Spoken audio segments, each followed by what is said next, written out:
ఎడారిలో సెలయేర్లు ఫిబ్రవరి 24. యోహాను ఏ సూచక్రియను చేయలేదు గాని ఈయన్ను గురించి యోహాను చెప్పిన సంగతులన్నీ సత్యమైనవనిరి. యోహాను సువార్త 10:41.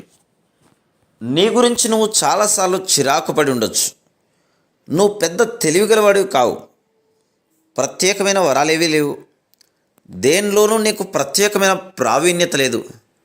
నీది సగటు జీవితం. నీ జీవితంలో గడిచే రోజులన్నీ ఒకేలాగా చప్పిడిగా ఉంటున్నాయి. అయినా పర్వాలేదు, నీ బ్రతుకు గొప్ప మహత్తుని సంతరించుకోగలదు. యోహాను ఏమీ అద్భుతాలను చేయలేదు, కానీ యేసు ప్రభు అతని గురించి ఏమని చెప్పాడు? స్త్రీలు కన్నవారిలో యోహాను కన్నా గొప్పవాడు లేడు. యోహాను ముఖ్య విధి ఏమిటంటే వెలుగును గురించి సాక్ష్యం ఇవ్వడం. ఈ పనే నువ్వు నేను చేపట్టాలి. అరణ్యంలో వినిపించే ఒక శబ్దంగా మాత్రమే ఉండిపోవడానికి యోహానుకు అభ్యంతరం లేదు. వినిపించడమే కానీ కనిపించని స్వరంగా ఉండిపోవడానికి సిద్ధపడు. అద్దం వెనుక వేసిన రంగు బయటికి కనిపించదు, కానీ అది సూర్య తేజాన్ని ప్రతిబింబిస్తుంది. సూర్యోదయం అవుతుండగా పిల్లగాలి వీచి తెల్లవారుతోంది అంటూ ప్రకటించి తిరిగి చప్పబడిపోతుంది. అతి సాధారణమైన అత్యల్పమైన పనులను కూడా దేవుడు నిన్ను కనిపెట్టి చూస్తున్నాడన్నట్టుగా చేయి.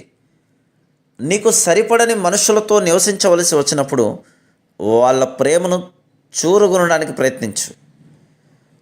విత్తనాలను చల్లుతున్న మనం, చిన్న చిన్న కాలువలను తవ్వుతున్న మనం, మనుషుల్లో క్రీస్తును గురించిన చిన్న చిన్న ఆలోచనలను నాటుతున్న మనం అనుకుంటున్న దానికంటే ఎక్కువ సేవే చేస్తున్నాం.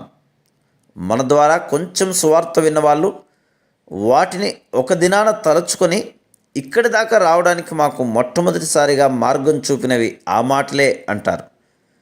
ఇక మన విషయం అంటారా? మన సమాధులపై తాజ్మహల్ కట్టకపోయినా పర్వాలేదు, కానీ మనం చనిపోయినప్పుడు సాధారణమైన వ్యక్తులు మన సమాధి చుట్టూ చేరి అంటారు, ఇతను మంచి మనిషి అండి, ఇతనేవి అద్భుత కార్యాలు చేయలేదు, కానీ క్రీస్తు మాటలు మాట్లాడాడు.